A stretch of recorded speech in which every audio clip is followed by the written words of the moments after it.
What is going on, everybody? Welcome to the first episode of the End Zone Experience, a production by Sideline Expertise. And for the first episode, I've got a wonderful guest that honestly I only met like 4 weeks ago. Brand new relationship right here. But this guy, as soon as I said my favorite team's the Washington Commanders, his eyes just went boom, and he was listing off all these stories, all these facts, and I was like, all right, this guy can talk not only sports, but definitely Washington Commanders. And we've got our attire on today. I mean, look at this guy. We'll have to show his shoes here before we leave. He's all decked out. In the hot seat today, we have Mr. Tito Stratton. How you doing today, my friend? I am good. Thank you for having me on, Jay. This is, for me, it's a first-time experience, but having so much love for the Washington Commanders, it was easy for me to say yes because they're my team and I love football, and talking football is something I do extremely well. Hopefully it's factual information that people at home can actually benefit from, so. Oh, of course, of course. I mean, that's what this show is all about. It's opinion-based, but yes, we did a little bit of homework, and we've got some research notes here. But to start off, have you ever done any kind of podcasting before? Never. Never. This is my first. I mean, All I right. watch a lot of podcasts specifically about the Washington Commanders because, I mean, they are my team and I want to know everything I can possibly know about them. So I do watch several podcasts. So since I've never actually been on one, I kind of had, an idea of what to expect based on, what I've seen. So Heck yeah. Based off of last season, man, gosh, I mean, It was lightning in a bottle that we haven't seen, and I haven't seen. Yes. I'm sure, you back in the day, I saw something, with Theismann and John Riggins and all the legends. Yep. I'm 54 years old, so I have been a Redskin fan since, I have kindergarten photos, your school photos, and I'm in Washington Redskin gear. So, I mean, they've been a lifelong love of mine. And I really enjoy watching the football that they put on the field, even though for 25 years it was extremely difficult. But you know what? We're getting past that and things look very bright for our future. So I'm really stoked. Yeah, with the addition of Jaden Daniels last year, I mean, we have been waiting for this type of franchise quarterback for so long. We thought we had it with Robert Griffin III. Yeah. There could have been something there, but unfortunately, we all know that not to throw shade at the Shanahan crew, but they maybe used him a little more than his knees could take. You're right about that, and I believe, based on what I heard around the 2012 draft, I heard that Mike Shanahan was a big fan of Russell Wilson's, and he wanted to trade back out of the number 2 spot that they took RG3 with. He wanted to trade out of that spot, acquire more picks, and he wanted to take Russell Wilson in the 3rd round. I've read numerous articles stating that. I'm assuming he expressed, what he wanted to do after he was let go, by Dan Snyder. Mm-hmm. So, and honestly, I understand why Mike wanted to go with Russell Wilson being a, more of a running quarterback because, I mean, as you saw that first year, they did a lot of RPOs. And I think personally they had to do that in order to get RG3 on the field. Because, and not to say he didn't know the offense, but it was easier for him to run a run play than it was a passing play, even though I thought he had pretty decent statistics that year, passing. So, but with him and Alfred Morris, they made a phenomenal 1-2 punch. Yeah, they did. Yeah. So. It was awesome to witness that, but after that second year, his knee was just so compromised, and you could tell that he was pretty diminished, when he was out there. So it is what it is. He seems to be enjoying himself, commenting and being an internet personality nowadays. Right, So. right. I did read an article recently that he was thinking about making a comeback I for saw that. 25. I Yeah. saw that. He's Yeah. what, 35 years old now? I'm Something like assuming he's that. the same age as Kirk Cousins. So I Oh would say yeah. he's 34 or 35. Yep. I mean, he's had numerous years off, to allow his body to heal. Maybe, Yeah. but I mean, honestly, when he came out of Baylor, they ran a spread offense.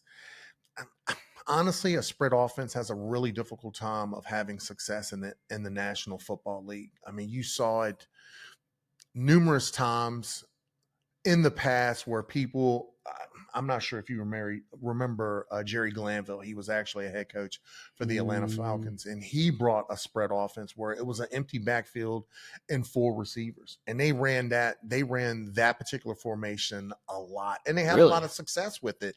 But I think the quarterback that they had at that time to run that offense was a lot different than an RG3. Yeah.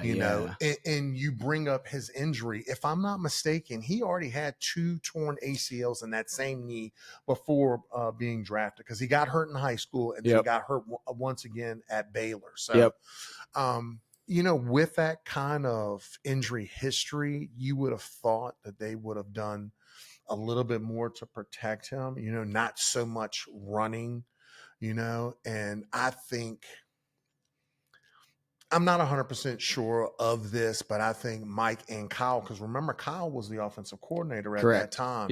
They just didn't see him as the quarterback that they wanted to run that offense. Like I said, the articles that I had read after he was let go, he was really, really big on Russell Wilson. And Russell was extremely mobile, because you saw him for 4 years at NC State before moving on. Right. He had that 5th year, and he went to Wisconsin, and Wisconsin made it to the Rose Bowl.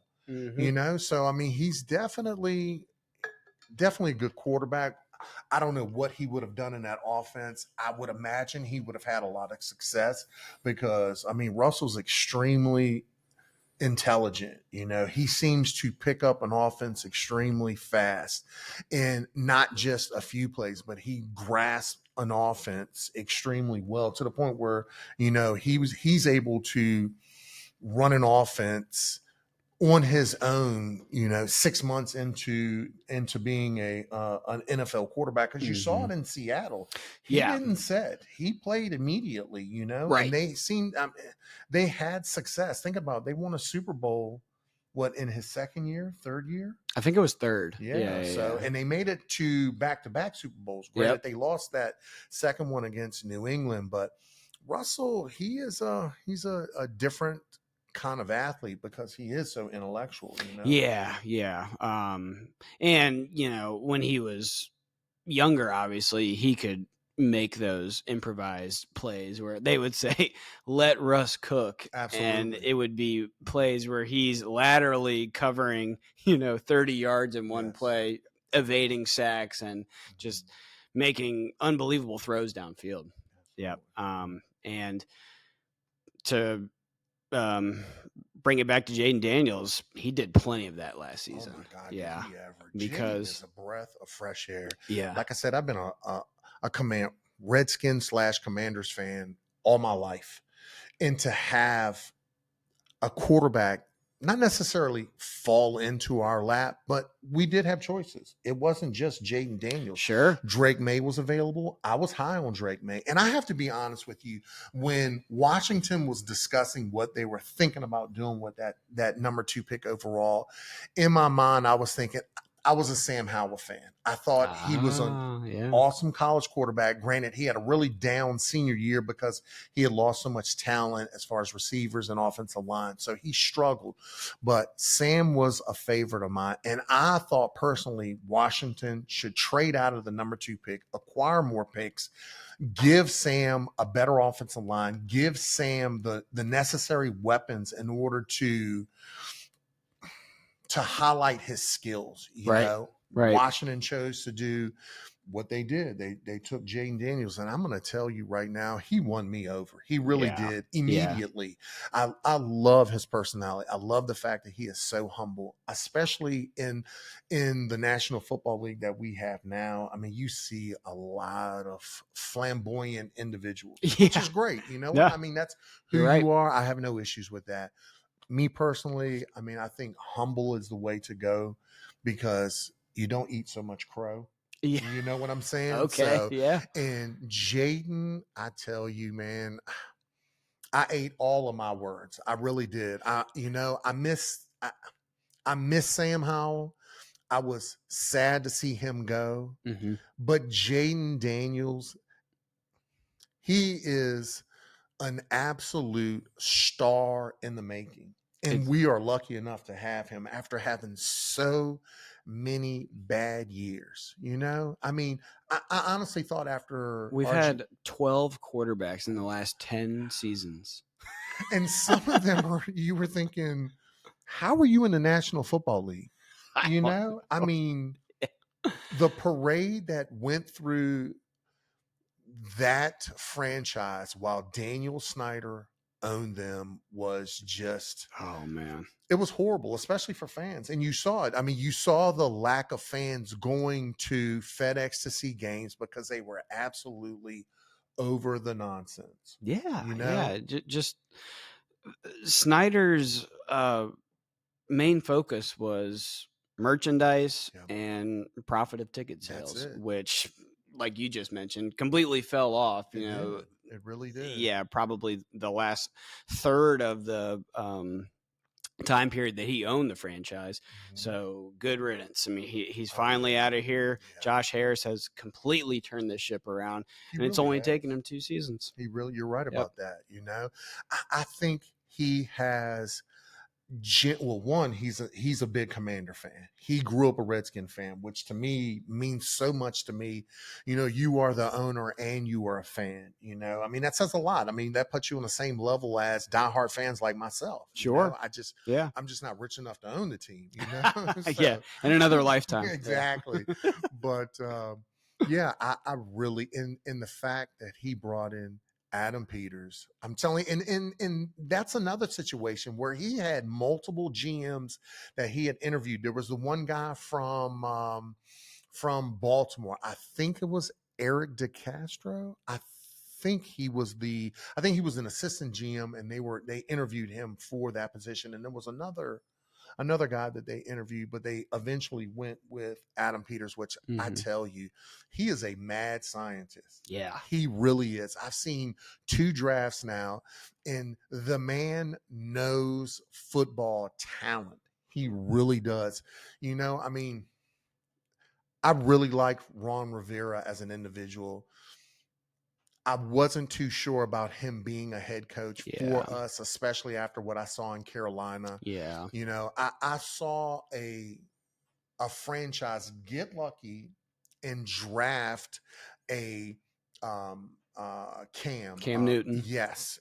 Cam was Superman. Oh, he was. The year that they made it to the Super Bowl, he was a one-man gang. Yep. He had talent around him, but he was the motor that pushed that vehicle. He really was, you know. So yeah, without a doubt. Yeah, I think he really benefited from having Cam Newton as his quarterback. You know, once he lost Cam, you know, well, he actually got let go, and then I think he became a coordinator, and then he got hired for the Washington job. But we actually, we didn't have a quarterback at that point. You know, so he didn't really have the necessary talent in order to run that team, you know. But you saw his drafts, and some of his picks didn't really make any sense, you know. Yeah. I don't know. I would never want to be a head coach in the NFL. It's a lot of stress. A lot of stress, and depending on the owner, how much say do you really have? Absolutely. Who knows if Rivera had, a sway in any kind of draft decision? It might have just been Snyder or the Bruce Allen GM poison that was. It could have been. Yeah, that's right. Bruce was still there. Yep. Wow. In the first 1 or 2 years that Ron was there. But remember, they said that this was going to be a coach centric team where everything went through Ron Rivera. You saw. I just don't know if I believe that. You could be right. Absolutely. I think behind the scenes, I don't know. Right. Ron Rivera seemed like, and there's tons of them out there. They're player coaches. They're great guys in the locker room. Mm-hmm. He's a cancer survivor. That's going to motivate the team. But when it comes to X's and O's, he's a defensive guy.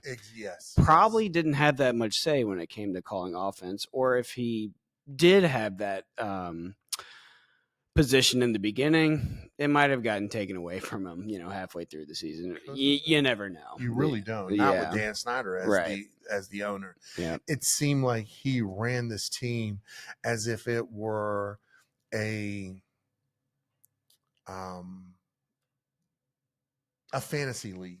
Oh, yeah, right. I mean, he really did, especially when he first became owner. He was really big on bringing in old superstars, throwing a lot of money at them, even though they were beyond, their best playing days. So he is famous for that. I mean, we were talking about last week, Albert Hainsworth. That's probably the epitome of laughable, just blown out of proportion contracts. You're right about that. Yeah, because he was one of the first $100 million players. Yeah. And we got zero in return. So no value. Absolutely. So, you know what, Dan? I hope you are enjoying retirement. Yeah, we don't miss you. That's right. That's probably not the first time he's heard that. Right. Exactly. Yeah, but 6.05 billion will make you smile regardless. Yeah. No, he's laughing and sipping some wine on a yacht somewhere. Exactly. So let's keep it on Jayden Daniels for a little bit. The internet has seen some pictures of him at OTAs, and he has put on some size. And I don't know about you, but I am happy about that. Every time he ran the ball last season, I kind of, tightened up when he was getting ready to make contact with somebody, just because, he was barely 200 pounds. Yeah. And we need that guy, man. We do. Got to keep him safe. So I'm glad that he has, taken the weight room very seriously. He looks like he's put on probably 15, 20 pounds of muscle, because you and I were kind of going back and forth about how much they're going to be running him this year.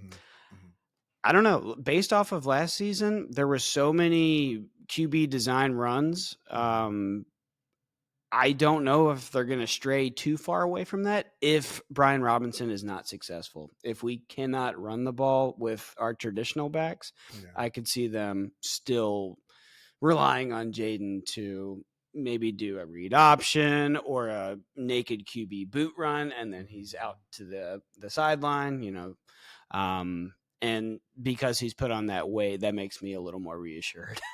Yeah, I definitely get that. I honestly don't think he will. What we looked it up. It was 148 runs last year. For Jayden 148 Daniels. attempts. Yep. I would be really surprised if he came near that number this year. I really do. Yeah. Because of the fact that he has such a grasp on that passing offense, I really don't see him having to run so much. I do see where on a 3rd and 1, a 2nd and 2, 2nd and 3, if he doesn't have, anybody open, then maybe, but honestly, I really don't see Dan Quinn or Cliff Kingsbury wanting to put him in a situation where he could get hurt, even though he did gain that weight, and you can see it, especially, in his arms and his shoulders. You can tell he got in the weight room and took it seriously, which I think is fantastic. I mean, to me, I think that's definitely going to extend his career by taking care of his body. Of course. But what I really like about Jayden is the fact that he's an introvert. He spends a lot of time at home. He does a lot of studying as far as the offense. And that's why I personally believe you're going to see a big jump in year 2 with his arm. I could see him easily throwing for 4,000 yards this Wow. year. I could see him throwing for over 4,000 You hear that? yards. 4,000 yards. Absolutely. Write it down. Yeah. With the weapons that he has on offense, I mean, honestly, Jaden should never have to run. He should never have to leave that pocket because he's got.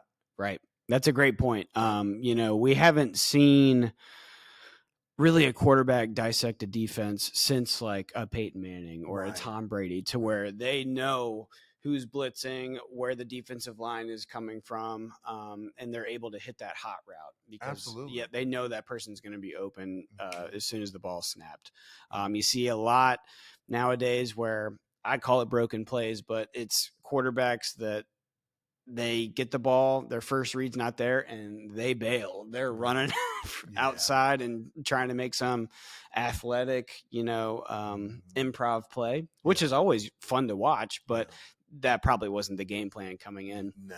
So you're right. If Jaden, and not to put all that pressure on him, but if he gets to that point to where exactly, like he doesn't even have to worry about the offensive line, blocking for only 3 seconds, 2.5 seconds, because he knows where the hot route is. He knows where that blitz is coming, and the defense is going to be weak in that area. I agree. Yeah. I really believe with he's so comfortable with that offense that he will be able to manipulate a defense into doing what he wants them to do in order to create openings for his receivers. Now, let's think about who he's got now. Mm-hmm. We've had Terry McLaurin for several years, and he is a fantastic player. But we now have Deebo Samuels and a lot. I know I'm so stoked. A lot of people question, the trade. But have you seen him in OTAs? I have not. I need to do better about that. Fantastic. You can tell that you don't see that dad bod that you saw in San Francisco. Yeah. Deebo is fit. Deebo is taking this opportunity extremely serious because he sees an opportunity to win a Super Bowl.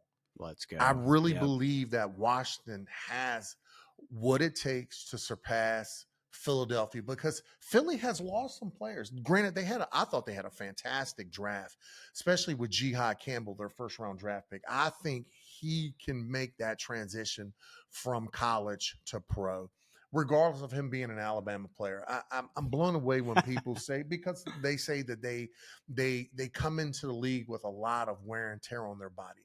I could see that, because they play longer seasons, because they make a bowl game every year, or they make it to the college football playoffs where they have multiple games before the national championship. So I get that. Well, you could say that for any top SEC school. You could, but Alabama has had a lot of sustained success over the last. Think about Nick Saban. Wow. Oh, sure. Yeah. He's the Bill Belichick of college football. Absolutely. Yeah. Absolutely. I don't want to take anything away from Bama's new head coach, but I really don't see them extending their year the way that they have been, because I don't think he's going to be able to recruit not like Nick Saban. But that's a different story. But back to Washington, I really believe Adam Peters has a vision. He's been in the league long enough. He was a part of New England when they were winning multiple Super Bowls. Okay, so he has a blueprint. He made it to a Super Bowl in San Francisco, granted as an assistant GM, but he had a lot to do with what they needed to be successful. He went out and he scouted. He found good players along with their scouting department. He's bringing all of that knowledge to Washington, and I really believe that it's going to help us get over that Philadelphia speed bump on our way to the Super Bowl. Let's go. God, we tasted it last year, man. It was so close, and God, NFC Championship bound. That was just who saw that? Yeah, man. Honestly, as a fan, I would have never thought with a brand new quarterback that we make it to the NFC Championship game. I would have never thought it in a million years. But believe me, as a diehard fan, it brought so much joy to my heart. It really did. So to me, it's building off of that. and Adam, he's got the fever. He knows. He was like, we're close. Oh, We yeah. really are. And the fact that he's got Josh Harris as an owner Mhm. is only going to motivate him even Yeah. more, because Josh is I'm not sure if people know this, but Josh Harris owns the Philadelphia 76ers Right. and the New Jersey Devils. That's right. So, Yep. I mean, as far as being an owner and knowing, what an owner needs to do, being an owner when you need to be an owner and stepping back when you need your GM to do his job. We haven't seen that in Washington for a very, very, very long time. So this is extremely, for me, it brings joy. It really does, because there's no more dysfunction in Washington. So the NFL needs to see there is rolling thunder coming your way. Let's go, man. I can't wait. I'm Only, stoked. what do we got? Like 5 months, 4 months, something like That's that. right. September. Yep. So Here we go. yes. So let's keep talking about the weapons that Jaden has. So we've got Terry McLaurin, your number one receiver, you're one of your captains on the offense.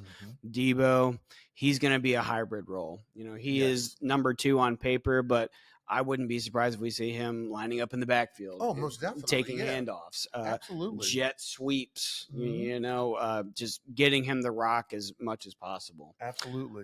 Then we've got Noah Brown. Yes. Yep. Who he had some clutch plays last year. Think about it. He caught the Hail Mary that beat Chicago. Yes. So, oh my God, that was him. That's it, man. This man is the highlight of his life. Yes. Yeah. I mean, because think about it. He came from Houston. He was doing well in Houston, but for some reason there seemed to be a disconnect. I mean, his first couple years he did really well, and then all of a sudden he just fell off. And it's like, the offensive coordinator didn't want to take the time to, I guess, integrate him back into the offense for whatever reason. I mean, I don't know if it was because of injuries or what, but well, I think it was just competition, man, because De'Ami Brown, he was playing very well. While in Washington, yes. Yeah. But I'm thinking while he was in Houston, though, because remember, he became available in the middle of the season. They just released him. Oh, gotcha. I mean, they were saying that it was he wasn't producing the way that they wanted, which I'm not a Houston fan. I'm not a part of the franchise, so I don't really know what took place there. I'm just glad he's in Washington. So. That's right. And then we've got one of the McCaffrey offspring. We've got Luke McCaffrey, rookie last year, but also stepped up and made some clutch plays. Then we've got KJ Osborne in the mix.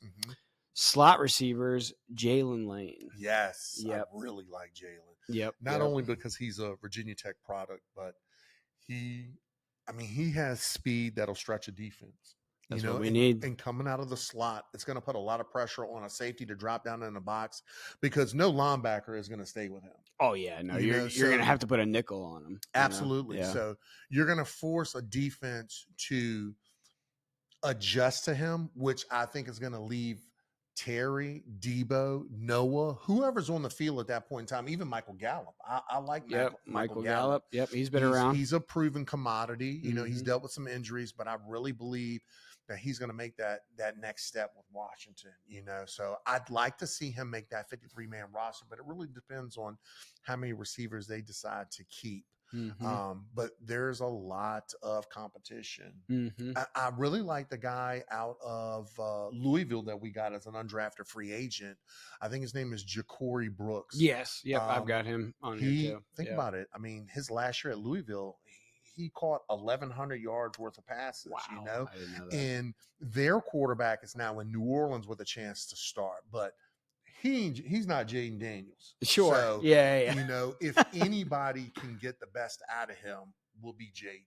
Will be Cliff Kingsbury, because I think they will game plan, for the receivers that they have, because each one brings something different to the table. So to me, that puts a lot of pressure on a defense to have to adjust to that. So, of course.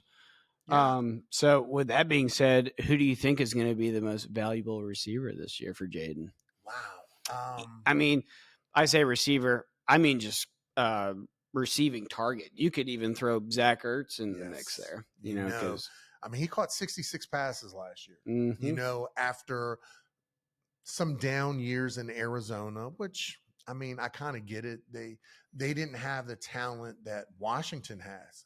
I mean, but Washington wasn't really loaded with talent last year, and he had a lot of success. Yes, he did. Zach is a really good player, regardless of his age. I think he still has a lot to offer, Yeah. But Washington has such a variety of tight ends. It's so crazy. I mean, you've got Zach Ertz, you've got John Bates, which most people feel as a blocking tight end. Mm-hmm. But based on some information that I got out of OTAs yesterday, John Bates caught a beautiful back in the end zone touchdown pass from Jaden. So there we go. I don't know if John Bates is going to continue to be that blocking tight end that most defenses expect, So I'm really looking forward to seeing that maturation, because the last few years, when we just re-signed him, which is fantastic, but John has been primarily a blocking tight end. But I think that role is going to expand. Then you got Ben Sinnott, which to me, I see Ben as almost an H-back. Mm-hmm. So even if he doesn't play at tight end, I believe he offers enough athleticism that he can come out of the backfield as a fullback or an H-back and catch passes, which makes it even more difficult for a defense to actually game plan for that and to adjust it in as far as game time goes. That's going to be difficult. So I think Washington has, some really, really good weapons for Jaden Daniels, but there's also Colson Yankoff, which is another. He was on our practice squad last year. What is he, 6'7"? Yeah, I mean, we've got some big tight ends. We've got Tyree Jackson. I'm not sure if people remember him, but he was actually a quarterback at the University of Buffalo. I want to say he went undrafted, and then he got signed by Philadelphia. They converted him to tight end. He was on their practice squad for, I want to say, 2 years. They released him last year, and Washington signed him. He's another one. He's a big guy. He's 6'7", or 6'8", so he's a super big tight end. He's actually got some athleticism. He's not a lumbering.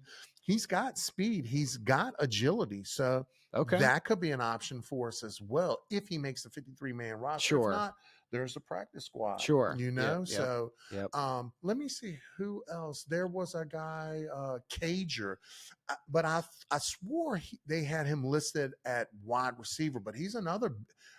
In OTAs, they actually had photos of him about, I want to say it was 2 days ago. He's put on 20 pounds of muscles. Ooh. He is not a small frame receiver. To me, he's a tight end now, because I think he's just too big to play wide receiver. Unless he's able to maintain the speed and agility necessary to play the receiver position. If he is a receiver, he's going to put a lot of stress on a defensive backfield because he's a really big guy. But that's if he makes the 53-man roster. Mm-hmm. So, I mean, we've got 91 players, if I'm not mistaken, in camp right now. One is a guy that came the international path. He's a Nigerian rugby player. Okay. He's going to be a D tackle. He's a big dude, too. He's a big kid. What am I talking about? Because if I'm not mistaken, he's only 21 years old. So, yeah. Isn't that something? Yeah, exactly. Yeah. But I think Washington is going to put a 53-man roster with a lot of talent on that field. I really do. Based on what they have in camp now, Adam Peters, Dan Quinn as well, because I know it ultimately comes down to what Dan feels is going to work, with his offense or defense. So, he'll probably have the last word as far as who they keep on the 53 and who goes to the practice squad. But to have a pool of 90 players that could legitimately make your squad and be a difference maker on whether it be offense or defense, I mean, that's a fantastic problem to have, if you ask me. Oh, yeah. I mean, instead of looking for gems, you have 90 diamonds in the rough. There you go. So good situation to be in. Absolutely. So I don't know if you answered the question. You might have, and I missed it. But so who do you think is going to be the most valuable receiving target for Jaden this year? Wow, that's a tough question because you do have so many, really good, skilled offensive players. Terry, of course, Yeah. he'll probably be the big dog because he has so much experience in that offense. So Jaden is going to see him as a security blanket, but Debo's going to make it difficult for Jaden to pass on. Jalen Lane is going to make it difficult for Jaden to pass on. Noah Brown, Michael Gallup, Luke McCaffrey, and then your tight end. So, I mean, that's a difficult question to ask without really seeing them in a game time situation, but if I could physically go out to OTAs, or actually when they get into camp, you'll probably see somebody separate themselves from the pack. I wouldn't be surprised if it's Terry because, I mean, he's such a hard worker. Yeah. I mean, and he can make those miraculous catches. Even he really if he can. is covered up like a blanket, he'll still come down with the ball somehow. It's incredible. It really is. But I think as long as he stays healthy, I think Debo's going to be the man this year. You might be right. Yep. You really are, because, I mean, he can affect a game not only as a receiver, but as a running back as well. Yep. And I could see him coming out of that backfield, especially if we don't have a running back that separates themselves from the pack. Granted, we got Brian Robinson. We've got Austin Eckler. Eckler worries me, though, because of the fact that he's dealt with some concussions. Yeah, he had 4 concussions last year. That's a lot. Yeah. I mean, that's a lot. I mean, at some point, he's got to take a look in the mirror and say, do I have what it takes to continue to play? Yeah. I mean, from an athletic standpoint, I think he does. But no, he's shifty as anyone out there. He really he's is. Great in the screen game. Throw him a pass and get some linemen in front of him. Absolutely. He's super dangerous. But you're right. Like our old tight end Jordan Reed. Yes, man, that guy was a beast. He was so fun to watch. But what did he have? 8 concussions or something like that? Yeah. I mean, his career was short because of it. It was. I mean, at least in Washington, because he actually left Washington and played in San Francisco, but he was more of a backup at that point. Yeah. So he didn't have the game time that he did in Washington, but he missed a lot of games in Washington due to concussion. So, I mean, these players, they really need to consider long-term health. The amount of money that I'm making right now is fantastic, but in 20 years when, I don't want to say you're dealing with, but you honestly could. I mean, you could deal with some mental issues. Oh, without a doubt. Due to the concussion. So these guys need to really think about that and consider their long-term health. I mean, I would definitely miss Austin because I really like him as a player, but I would much rather see him healthy in 20 years than having a whole lot of issues in 20 years. So no, that goes without saying. But that's my prediction. I think Debo's going to be the man this year. I'm definitely picking him high in my fantasy draft. Wow, that's awesome. That's that's definitely something to consider, especially since you're such a big fan and you see, especially with OTAs and stuff like that, you kind of get a feel of, where that individual is going to go during Once the he season. gets an open field, man, he is a monster to try to take down. Yes.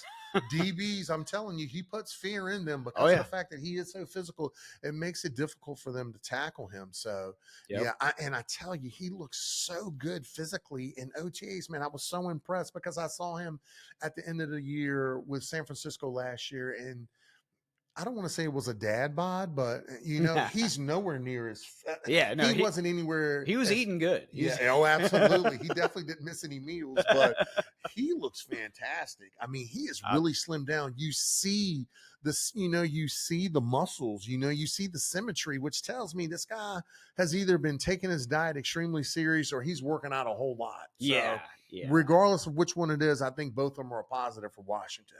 He is. I think he's going to be must see TV. Absolutely. I'll say this year. Absolutely. All right, so I think that's enough on the offense. Let's switch it over to the other side of the ball. The defense. Most of the games we won last year, we outscored teams. Our defense in the first half of the season was not something to brag about at all. No, not at all. It was looking rough. but there has been quite some upgrades. Absolutely. Yep. Absolutely. And I was looking at the new roster last night, and I'll be honest, I only know maybe 2 or 3 of these names. So it seems like a completely new pedigree of talent. Yeah. Yeah. I think Adam wanted to cycle through some of the picks that Ron Rivera made, cycle through some of the undrafted free agents that actually made the team that Ron Rivera made. And I'm not saying that Adam Peters doesn't have faith in the picks that Ron Rivera made, but as a GM, he wants his own guys in position, and he's done a lot. He saw our lack of stopping the run last year, which really broke our back in certain situations, especially against Philadelphia. We saw it in the NFC Championship game. Saquon killed us. Torched us. He really did. I mean, in 2 regular season games, he ran for 296 yards. I mean, that right there says everything. I mean, you gave up almost 150 yards each game to one player. Good now, Lord. Does that say that Philadelphia's offensive line is that good, or Saquon that good of a running back? I think it's a combination of the two. I agree. And this is why Adam brought in the fresh blood on the defensive line that he did. We definitely got bigger. We got taller. I love the people that he brought in. A lot of people were upset that he brought in Javon Kinlaw, because of granted, he's been in the league now, 4 years, 5 years? He was with San Francisco a couple years, and then he went to the Jets. He did deal with some injuries, but I'm going to tell you, Javon Kinlaw is about to rekindle his career in Washington. One, he's a North DC kid. He grew up in North DC, so he is a fan of the team, which means a lot to me. But the man is 6'5", 319 pounds, and he has very little body fat. So he's a big guy. He's a very, very big guy. Yeah. They've listed him at defensive tackle, but I believe that they're going to push him out to defensive end, and he's going to be like a wide 9 or an elephant end. San Francisco ran a defense several years ago. It's been quite a few years, and they had a defensive end that would line up wider on the outside shoulder of the tackle to give him more of a direct line to the quarterback. Yep. And I believe that they will do this in Washington with Javon. They also brought in Dietrich Wise, which is another. He's not quite as big as Javon Kinlaw. He's 6'5", 285, but he's a very good run stopper, and he definitely puts pressure on the quarterback. I think his best season was in either 22 or 23, where he ended up with 7.5 sacks on the season. This is while he was with New England, but he averaged around 5 sacks per year, which is definitely not on the level of a Myles Garrett. No. But what I like about Dietrich is the fact that he is a run stopper as well. He's not just a pass rusher, which is something that we need in Washington. You can't just be a one-trick pony and expect, to have success on this team, because Dante Fowler, as much as I like him, I was really sad to see him go back to Dallas. He was essentially a one-trick pony. He wasn't able to set the edge. He had a difficult time stopping the run, but he did a really good job of getting to the quarterback. He ended up with 10.5 sacks. And I think that right there kind of opened the door for him to play more on passing situations. But when you see him come off the field and they bring in a different D end, they're assuming that it's a run play. Yeah. Right. So you're kind of showing your hand to the defense, which means they could audible at the line of scrimmage and go with a pass. And now you've got a guy, on the field who's not as much of a pass rusher. Right. So I just think that with what they've brought in, another one is Eddie Goldman, who I'm a big fan of. Eddie is not glamorous in any sense of the word, but he is a 332-pound fire plug. He is going to draw a lot of double teams. That's what we need. Exactly. And I think Adam Peters envisioned much bigger D tackles, nose tackle. We already have Deron Payne, who's 320 pounds. We had Carl Davis, which we actually re-signed just a few days ago. He was a backup, but Carl weighs 335 pounds. He's a massive man. Yeah. Along with Eddie Goldman, along with Javon Kinlaw, along with Dietrich Wise, our D line has gotten a lot bigger. And to me, I think not only are you going to be able to stop the run, but you're going to keep your second level extremely clean. And that being Bobby Wagner, who is a tackling machine. He ended up with like 131 tackles last year, if I'm not mistaken. I seriously see him doing at least that this year, if not more, because of the fact that he's got such big tackles in front of him now. Offensive guards aren't going to be able to scrape by those D tackles and making it to the second level to, put a helmet, put a shoulder, put a body on your linebacker, especially Bobby being such a tackling machine. I think this is really, really going to help him. Yes. I was sad to see John Allen go. Yeah. I know it was a lot of it was about money. Sure. But as it usually is. It is, especially, any professional sports. Yeah. But Jonathan was a little bit smaller. I mean, how can you call 300 pounds small? But compared to what they brought in, he was a little bit smaller. He had lost a little bit of that explosiveness, so I really wish him success in Minnesota because I was always a big fan of his. Yeah. But with what we have now, I mean, the writing is on the wall. We are here to stop the run, specifically Philadelphia. Adam Peters didn't do all that he did and not have Philadelphia in the back of his mind. Oh, of course. I mean, think about it. We were 1-1 in the regular season, and then NFC Championship came. They were a completely different team. They were geared to make it to the Super Bowl, And honestly, it was never really a game. I mean, one, we couldn't get our running game going on. We couldn't stop their running game. And Jalen Hurts actually had a decent game against us, Yeah. So, with all of that. And I think the Eagles have one of the best interior linemen. Oh, absolutely. In Jalen Carter. That guy is like the next Aaron Donald. At least. So what was last year? His second year? Or was he a rookie? Second year. He would have been, this would be his third year. Yeah. He's just a really big guy, and he's got a lot of agility. Yeah.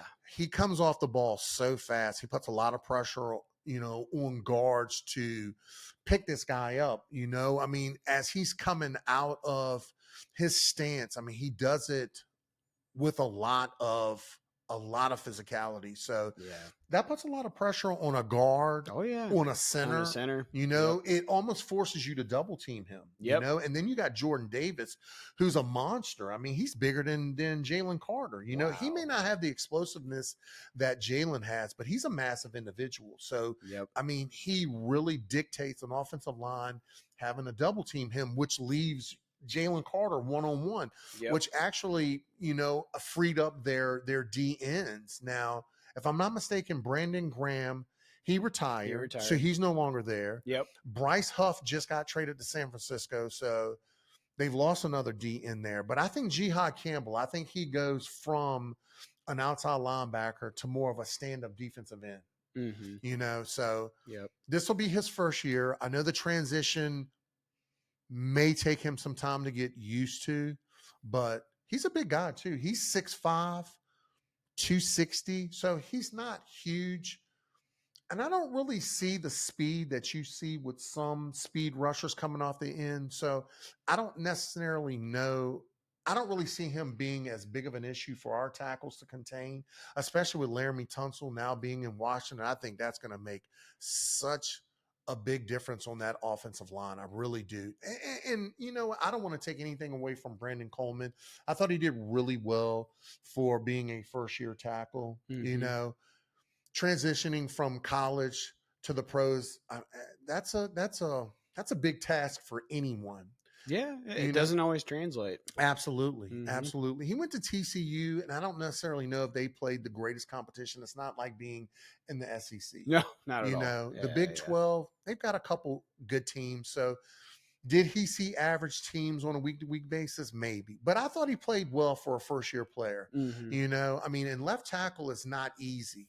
So, No, you know, no. you're talking about one of the most important positions on an offense outside of quarterback. Yeah, So, yeah. No, in my opinion, obviously quarterback's the hardest position to play. yes. Besides that, yeah, offensive line, and probably in this day and age, cornerback, just Yes. because every penalty is thrown against you. Yeah. Yeah. It's funny um, that you say that because I recently read an article that said the two hardest positions to adjust to in the National Football League is quarterback and cornerback. yep, So, yep, you know, I mean, there's a lot of responsibilities, and you're on an island. You don't really have a whole lot of support outside of that safety that's behind you. yep. And, you know, they take a bad angle, you're on your own. I You know, know. so I mean Yeah, that's a lot of responsibility, you yep. know, for a defensive back. But back to our D line. I was thinking about the players that we have and who you would see on the field at the same time. I mean, I think Dan Quinn and Joe Witt are about to create some serious havoc with that D line. And then you add Frankie Louvu, who's a Oh, fantastic great, blitzer. great. You know, I mean, I think that's going to help. Bobby Wagner's going to help. And a lot of people have said, you know, Washington, they're not going to have the same success that they had in 24 because they don't have a legitimate DN or an edge rusher. You know, the question that I ask, Cleveland has one of the best edge rushers in the National Football League, and I'm trying to think of who the other edge rusher is that they have. He's actually a decent. It was Jadavion Clowney, if I'm not mistaken, last year. So you had two elite pass rushers. Granted, Jadavion was a little bit, you know, a little bit older, Yeah, past his prime for but sure. but how many games did they win? Yeah, no, that is one of the worst organizations in the football Exactly. in the NFL. How many games did they influence as an elite pass rusher for the Cleveland Browns? So Yeah, I keep hearing all this nonsense that, oh, Washington won't have the same success because they don't have a legitimate edge rusher. Watch Joe Witt, watch Dan Quinn. yep. They are going to manufacture sacks. They are going to manufacture pressure on that quarterback with how big we are with our tackles. First of all, they're going to stop the run. At least I see them stopping the run. Yep. Our DBs have gotten a lot better. Trey Amos falling into our lap at number 61 was a blessing. We have Marshawn Lattimore, who I am a big fan of. I know some people are down on him. Yeah. He's dealt with a lot of injuries, which I'm hoping, and I know he didn't come to OTAs, and a lot of people had an issue with that. As long as he is in Miami, which is where I think he works out during the offseason, as long as he is in Miami taking care of business, he does not have to be at an optional, it's not mandatory, it's an optional practice. And they're in shorts, they're not even in pads. Yeah. Why does he have to be there? If he is in training camp, that's all that matters. You Yeah. know, as long as he's not holding out for a whole lot of money, because what we got last year as a sample size does not warrant any more money. And that is just my opinion. You know, he's going to make 18.5 million this year, 18.5 million in 26. Now, if he's an all pro this year, then granted, I think we go back to the drawing board and we get him more money, or at least more guaranteed money. Yeah. That I'm okay with. Right. You know, but if you're expecting me to give you more money based off of what I got last year, I can't see that happening. Yeah. And I don't see that. I don't see Adam Peters bending to, you know, to those kind of. So I'm not really worried about Marshawn, but I mean, the thought of Marshawn Lattimore on one corner, Trey Amos on the other, Mike Sanastrell in the slot, I'm telling you. Yeah. You know, and a lot of people are worried about Jeremy Chin. You know, he left to go to Las Vegas. I I'm a big fan. I thought he played really well in Carolina. I thought he played really well for us. But I also saw Jeremy make some bad decisions, take bad angles, miss some tackles. Not Mm-hmm. a whole lot, but some. Okay. So was I sorry to see him leave? I was. I really thought that we would resign him, on a 2-year deal. He got more money in Las Vegas. So I'm happy for you, Jeremy. I don't think you're going to have the same success in Las Vegas that you had in Washington. And I don't really see Las Vegas being the team that Washington will be this year. Granted, because, they're not really, well, I don't want to say Geno Smith is a bad quarterback, but he's not Jaden Daniels. So No, I'm happy for you, Jeremy. You got your money, and obviously that's important to you. I want wins. I want championships. That's right. So, Yep. It's our time. absolutely. Paid our Absolutely. dues. Yes. Out for 25 years, we paid dues. That's so I right. think it's long enough. I do like I like Will Harris. I really like Will Harris as a strong safety because Yep. Quan Martin will probably stay at free safety. Yep. But we also have I like the kid that we drafted out of UCLA in the 6th round, Kane Madrano. Okay. Granted, he played linebacker, but keep in mind, he was a wide receiver that converted to linebacker. Now, in the National Football League, he's 6'3", 222, 225. That's a safety. That's a big box safety. Definitely. But he ran a 4.45 40. 4.45, 4.43, somewhere in that range. He's a fast guy. Yeah. I could really see him transitioning to a big box safety. I really could. But we also have Tyler Owens, who we got as an undrafted free agent in 24 out of Texas Tech. He played safety. We also have a guy named Dominique Hampton, who we got out of the University of Washington in 24. He was a 6th or a 7th round draft pick. He played linebacker in college, but he's a little bit on the smaller size.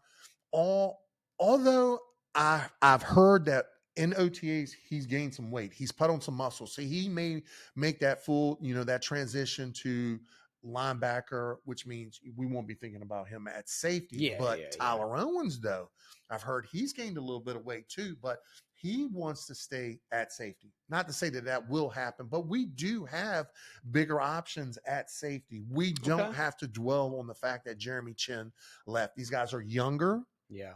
They're just as athletic. They're now their 2nd year in this system. So do I believe that they've picked up on the nuances of the defense that we run? I do. I really do. So I think that we do have options on the team now. And I really like the guy that we got out of Jackson State. He's another one. He's 6'2", 220, maybe, high teens, 218, 219, low 220s. So he's another option. And he played really well at Jackson State. Now, keep in mind, they don't play the same competition as an SEC or a Big Ten or an ACC, but talent is talent. I mean, I really stress on that because think about 2 Hall of Famers that came out of HBCU colleges. That was Jerry Rice and Walter Payton. Yeah. I mean, I think those names speak volume. Yeah. So. And I'm sure like not a lot of people knew that. I mean, when you told me that last week, I was like, really? Well, old people like me probably do, but younger guys like you probably not. But I love the fact that, I mean, we have such a diverse group of players in camp now. Dan is going to do his due diligence. Joe Witt, Cliff Kingsbury, they're all going to have their say-so as far as players that they feel should be on that team. So I really believe our 53-man roster is going to be full of real talent. I think our practice squad is going to have some real talent as well. So we will have a pool of really good players to pick and choose from week to week, depending on injuries and stuff like that. So, and I was really surprised at the stat you told me. I think it was yesterday where you said our defense was the 3rd best. Our pass defense, the secondary. Yes. Yeah. The pass defense was the 3rd best, and I just had a hard time believing that. But I thought about it. Did have some interceptions. definitely in the second half of the season. We did. You know, of course, the game against the Lions that sticks out where Quan Martin had the pick six, and we That's picked right. off Jared 3 times. We So did. yeah, but And we I was just shut down their shocked by running that. game too. Yeah, Which was big. I mean, it kind of gave us some false expectations going against Philadelphia, yeah. because they were definitely able to run the ball against us. But Right. that, I mean, going to the NFC Championship game last year, I thought was really, really big on building the confidence that this team needs. Oh, of course. Going forward. So, with a first year quarterback, we made it to the NFC Championship game. What happens in year 2? What happens in year 3? What happens in year 4? I think Jaden Daniels has given this team the ability to be a player in the playoffs and a chance to go to the Super Bowl, kind of like Patrick Mahomes. I mean, when you see Kansas City, is that team star-studded from top to bottom? Nope. Not really. Nope. I mean, you've got a stud and tight end with Travis Kelce, but he's 34 years old. Outside of that, I mean, they got rid of Tyreek Hill, who was probably their best receiver. They brought in some other guys who were able to stretch the field. Yeah, Rashee Rice, he's a great player. Right, yeah. Yep. And they got didn't they take a receiver in the first round this year? Was it Matthew Golden? Did he go to Kansas? No. I take it back. They took an offensive lineman. No, they did not. Yeah, they went O-line and not receiver. But I swore they took a receiver this year. I wanted to let me Google that and see go for it. who they took this year in the draft. I swore it was a receiver. Let's see who. Yeah, they brought in DeAndre Hopkins after Rashee Rice got hurt last year. Yeah, he didn't do as much as I thought he would. No, because they also have, or I don't know if they still have him, but Juju Smith-Schuster. Oh, that's right. No. Yes, he did. They did bring him back last year. I don't know if they actually re-signed him for 25. They may have, or he may still be a free agent, and that's somebody they'll add during the regular season, which I'm sure he'll appreciate not having to go to OTAs and all the, So, okay, here we go. It said, oh, yes, that's right. They did take Josh Simmons, number 32 out of Ohio State, but keep in mind, he's coming off of a ruptured patella tendon. So will we see him this year? Maybe later on in the season. We may not see him until next year. Yeah. They also took, let's see, they got Omar Norman Lott, D tackle out of Tennessee in round 2. Ashton Gillette, edge out of Louisville. Noel Williams, a cornerback out of California in the 3rd round. Jalen Royals is a wide receiver out of Utah State. They took him in the 4th round. And that's it, really. They've got Jalen Royals and Brashard Smith, who was a running back out of SMU. So really, they didn't add anything to the wide receiver room. Kansas City last year, the refs bailed them out of at least 3 or 4 games. I mean, they barely scathed by. It was. I was so happy that they got completely whooped in the Super Bowl. They got demolished. Yeah, no, that was a great feeling. Philadelphia was just. I mean, their defense was so stout last year, but honestly, though, I think Philly has taken a step back on defense because they've lost a couple. Brandon Graham retired. Bryce Huff got traded. I'm trying to think of who else. They lost a DB, if I'm not mistaken. The Darius Slay? I know. Or is he still there? Did they re-sign him? Maybe they did re-sign him. I'm not 100% sure if they did, though, because I know that money was becoming an issue with Darius and the Philadelphia front office. So, yeah. So let's sum it all up. NFC East, how do you think it pans out this year? Right now, I would say it's a 2-team race, Philadelphia and Washington. You can't really count out Dallas. I know they don't really have the talent that they've had in past years. But Dak Prescott is a good quarterback. You can never count out You the really Cowboys, can't. man. You can't. Yeah, they can go on a streak where they win 4 or 5 games and their defense looks, unstoppable. Yeah. And Yeah. you just never know with Dallas, unfortunately. Yeah. I don't know if their defense is going to be that good this year. I hope not. I really don't see it. I mean, from a defensive standpoint, Philadelphia is probably the cream of the crop. I believe we're going to be a close second. I really do, with the adjustments that Adam Peters has made, bringing in the guys that he feels will do the best job in those situations of stopping the run. I think our defensive backfield is going to continue to play well. We've added really, really, really good pieces to our defense. So I really believe that Washington will challenge Philadelphia for the better defense in the NFC East. I don't want to take anything away from New York because they have an outstanding D-line, especially from the edge rush position. Think about it. They just drafted Abdul Carter, number 3 overall. Yep. They already had Kayvon Thibodeau, and they also had Brian Burns, who they traded for and got from Carolina. So you have 3 legitimate edge rushers. Dexter Lawrence is an absolute monster at the D tackle. Yes, he is. I'm trying to think of who the other D tackle would be. Their linebackers, I can't even think of a linebacker from New York. So they start to regress at that point. I don't even know if their defense is going to be a factor because I don't think they're going to be able to score points. Their quarterback situation is an atrocity. They've got Russell Wilson, who is, I know we were talking highly of him in the beginning, but that was 10 years ago. Yeah. He hasn't, last year, George Pickens made him look good on the Steelers. And then Denver, that was not great. Yeah, that was bad. That was really, really bad. Yeah. So I just don't, maybe he has the same success with Malik Neighbors. Neighbors is a good receiver. Great receiver. Otherwise, who else do they've got? Receiver, let's see. Yeah. Who did they draft this year? Yeah, I want to say they drafted a receiver as their first pick.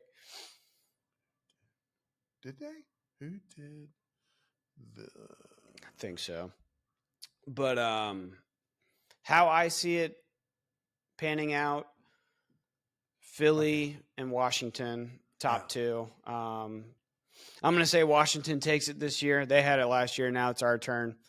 But like I said, I would not count out Dak Prescott, man. No, he's a good quarterback. Somehow they can contend with the top teams.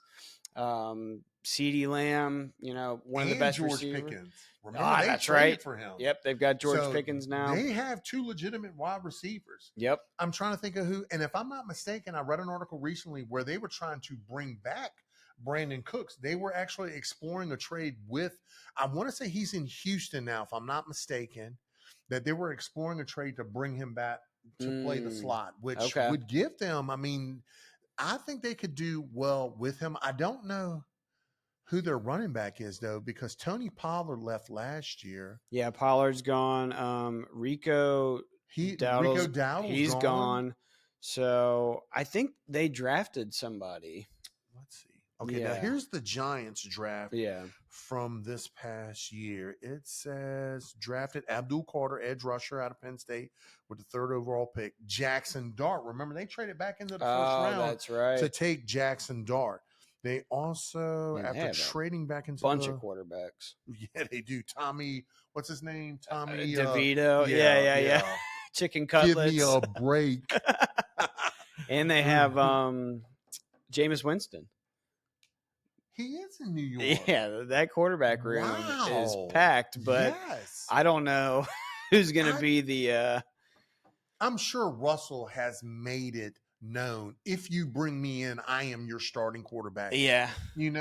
His ego has gotten so big over the last few years. It's like, bro, you're a good quarterback. Granted, you may not have the wheels that you once had, but you're a very intelligent individual. He does a very good job of grasping an offense and running that offense. Mm-hmm. So unless he really takes a big step back this year, I would assume he will be the starter game one. Now, Yeah. if he does take a big step back, would it be Jameis Winston? I would think so. I would too. Yeah. I don't really see Jackson Dart playing, when you have two veteran quarterbacks on the team. And Tommy DeVito is either going to end up on a practice squad or looking for a new job. That's right. Yeah. And I'm not trying to be mean, Tommy. I'm really not. Yeah. No. Let's see. He knows, facts are facts. Right. Exactly. Now, you know what? They took the D tackle out of Toledo, Darius Alexander. Did you ever see any of his highlights? Mm-mm. Now, keep in mind, the Toledo is a part of it's a Mid-American, but I want to say it is because they're in the same conference as a Eastern Michigan, Western Michigan, Toledo, Okay. Miami of Ohio. Who else is in that conference? This guy stood out. Darius Alexander really impressed me. I saw a few games that he played in, and he is a legitimate disruptor. Okay. I really see him at least being a part of a rotation with Dexter Lawrence. I'm not sure who else they have on that D line, which means he could possibly see some playing time in year one next to Dexter Lawrence, which, I mean, they could have a formidable D line. We know about their edge rushers. I don't know who they have at linebacker, though. I'm really drawing a blank on that. But I wanted to bring this up because he was a very big lightning rod during the draft. Cam Scatterbo, you know who I'm talking about? The running back out of Arizona State who thought he should have won the Heisman. No. Yeah. Okay. He's a good running back. I don't want to take anything away from him. I don't really see legitimate breakaway speed with him, but he's a grinder though. He definitely likes to drop his shoulder and initiate contact. I don't necessarily know if he's going to be able to do that in the NFL though. Right. College, pros, that's a big difference. So yeah. Will he change his style of running? Maybe to avoid some of that contact. Maybe not. I don't know. I mean, I don't really know if he's going to start because I'm trying to think of who they had in their offensive backfield last year. I can't even remember who their running back was. Yeah. No, there's so many new faces every year. It's hard to keep up with everybody. I mean, we have covered a lot here so far, man. Yeah. I want to see who did Dallas. Who did the Cowboys draft this year? Let's see. Yeah. Let's see. We've got Donovan Ezra. Oh, no. They took Tyler Booker first, 12th overall out of Alabama. He's a big guard.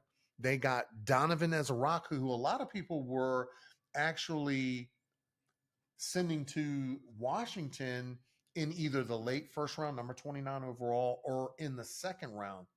We passed both times that we actually had a chance to draft him. Ooh, Dallas also that was Donovan Ezra was second round, number 44 overall. Siobhan Revel Jr., which was a defensive back out of Eastern Carolina. He was really good. He did suffer a torn ACL this season, which means he's probably still on the mend. Depending on when that injury took place, we may see him in camp. We may not see him until earlier in the year, but that was actually a pretty decent pick by Dallas. And then they go from third round. Oh, I take it back.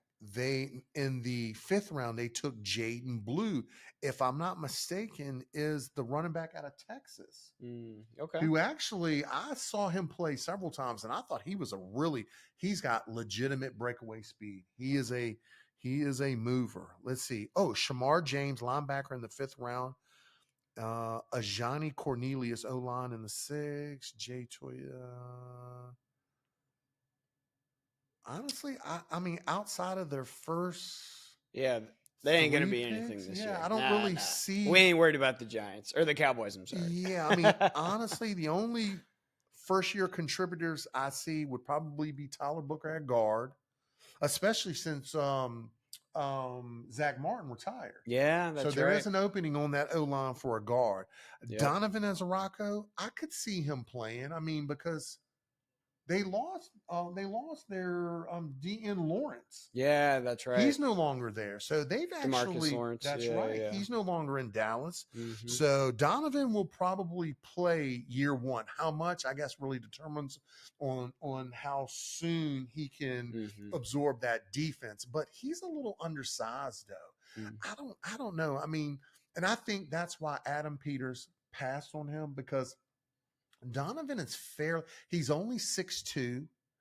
I want to say he weighs 230, 240, you know? Yeah. So, I mean, does he have an NFL body to penetrate and, I mean, create havoc in the backfield? I don't really, I mean, outside of his speed, though, maybe. But I'm going to tell you, the tackles in the NFC East, I think they're going to have some success against him based on his size, unless he's extremely fast on game days, which you sometimes see that. You see that, you see a practice speed and then you see a game speed. Yep. He was actually a disruptor when he was at Boston College. So yeah. Will he transition to the pros? I hope not, but right. especially since you're a Cowboy. That's right. But yeah, it's funny how the NFC East used to be like the dumpster division of the NFL, and now it's probably one of the most talented. Yeah. Think about Ron Rivera's first year as head coach in Washington. He won the division at 7-9. That's right. I mean, really? I mean, that was so pitiful to limp into the playoffs at 7-9. I want to say we lost in the first round of Tampa Bay, if I'm not mistaken. Yeah, that was with we had Heineke at quarterback. Oh, yep, lost to Tom Brady. Yeah, I like Taylor though. Yeah, no, that was an underdog season, man. Yes, yeah. Taylor was such. I mean, he inspired so many people.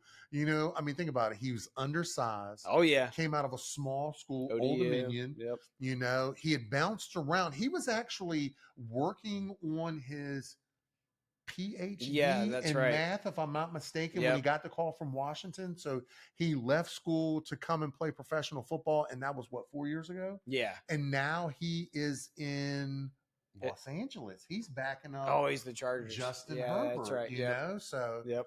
I'm glad for him. I root for him. Granted, he's not a Commander. He's not a Redskin, but you got to root for that. You do, absolutely. I mean, I thought he did a lot for us. Oh, for sure. I mean, yeah. With how little we had during that season, he manufactured so much on his own. Mm-hmm. I mean, I rooted for him. I really did. I was a big fan. I still root for him. Sure. So.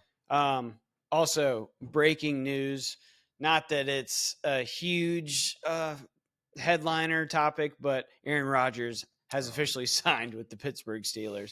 This just in. Yeah. My Adam Scheffner for you. Right. Yeah, exactly.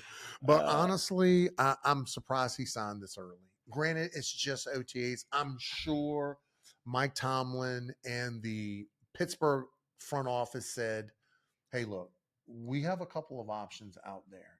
We want you, but we have a couple of options out there. We really need you to come into camp. We really need you to become familiar with our offense. We need some chemistry between you and our receivers.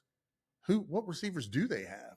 Well, now they have DK Metcalf. Oh, that's right. Yeah, they did with get the DK. trade. That's right. But other than that, I think they drafted a receiver, if I'm not. I know Matthew Golden went somewhere. The guy out of Texas. Did he go to Pittsburgh? Let me see. Yeah, we'll look that up real quick and then we'll wrap it up. Who did the Steelers? Let's see. Oh, that's right. They took Derek Harmon, the big D tackle out of Oregon first. They got Caleb Johnson. He's a really good running back out of Iowa. Jack Sawyer, the edge from Ohio State. Oh, they also got Will Howard, the quarterback out of Ohio State. Yep. They didn't take a single receiver. Not Well, one. Yeah. So don't know how many targets he's going to have to throw to. Right. Yep. And honestly, I could really see Aaron getting extremely frustrated. And I mean, because honestly, his first year in New York was a wash. He tore his Achilles tendon, so he didn't play at all. Right. And then last year, he comes back. He gets his best friend and a really, really, really good receiver in Devontae Adams, but the chemistry wasn't there. Nah. They also have the receiver out of Ohio State. I can't even. Are you talking about the Jets? The Jets. Yeah, Garrett Wilson. Yes, Yeah. Garrett Wilson. But there was issues between Wilson and Aaron Rodgers. Yeah, you could tell Wilson was frustrated. He really was. He really was. And I believe he had something to do with management saying, Aaron, we appreciate what you did, but we're going in a different direction. Sure. And that's when they went out and got Justin Fields. That's right. That's right. So hell yeah, man. Well, man, what a podcast. That was awesome. Yeah. It was our first one. I see it getting better. Oh yeah. No, I mean, you're a natural. I knew you'd be able to just talk. You know so much about all these players that I still need to learn all their backgrounds and their pedigrees and where they come from. Because like, man, back in the day, like when we had London Fletcher and LaRon Landry and that whole crew, I was really more educated on the defensive side, and now I've got to play catch up. Right. But it's so funny if you think about Washington. Rarely did you see a good offense and a good defense. Either we were really good on offense during the season, or we were really good on defense during the season. It was never both. But now I see both. Yes. Last year, there were growing pains. Our defense, especially against the run, wasn't that great. Our defensive backfield definitely got better because by the end of the season, we were third against the pass with 189.5 yards per game to end the season. That is fantastic. Yeah. If we can continue, with strong play in our defensive backfield, and then you add in the new players that we've added on the D line, and then you add that to Frankie Louvu and Bobby Wagner, Deron Payne. I really, really hope that we see more urgency out of him because he played a career low snaps last year. I know it had to do with some of the players that they brought in. They wanted to do more of a rotational, which I get. And I really assume that we will see that again this year. But with the Giants that we have on that D-line now, I'm telling you. Wreaking havoc. Yes, absolutely. Absolutely. So can't wait, man. This is our year. Yep. I mean, last year it almost was completely. And yes, out of the blue, too. Yeah. So this is the time to capitalize. So that's right. Let's get pumped. Right. Hey, you've been watching the End Zone Experience. This is the first episode, so thank you guys so much. Tune in to SidelineExpertise.com to catch the other podcasts on there. I've got a basketball and a mixed martial arts podcast, so if you are a fan of those sports, please check it out. Tito, Stratton, thank you once again.